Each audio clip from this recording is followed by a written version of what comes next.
Bonjour, bienvenue sur For Change.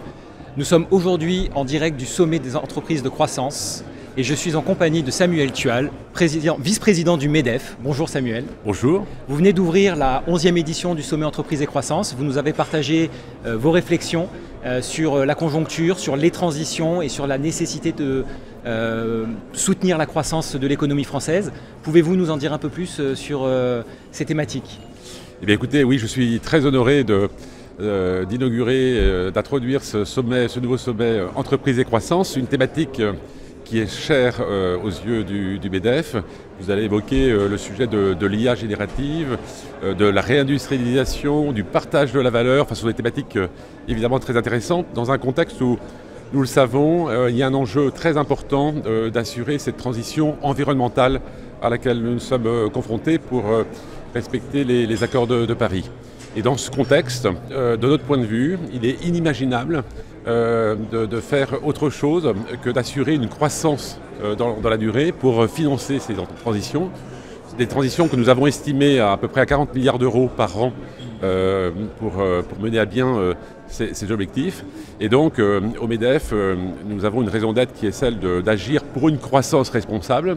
Je pense que c'est tout à fait la thématique qui est partagée sur l'ensemble des thématiques des tables rondes et des interventions qui auront lieu cet après-midi.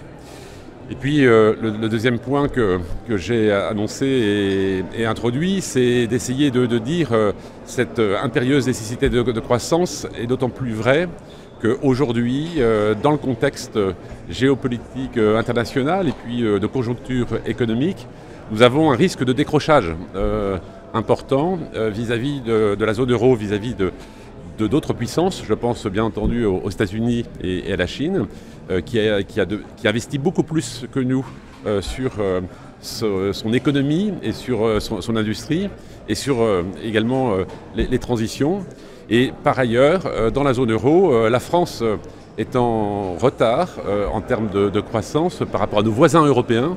Et donc il y a là aussi un risque de décrochage dans cette compétition internationale si, par hasard, l'idée de nos gouvernants actuels serait de remettre en cause la politique de l'offre qui a fait notre succès dans le passé.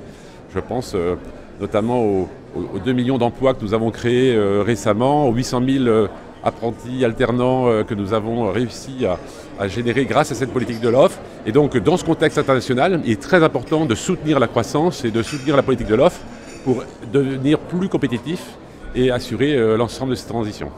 Merci Samuel et restez avec nous toute la journée sur For Change pour suivre tous les débats.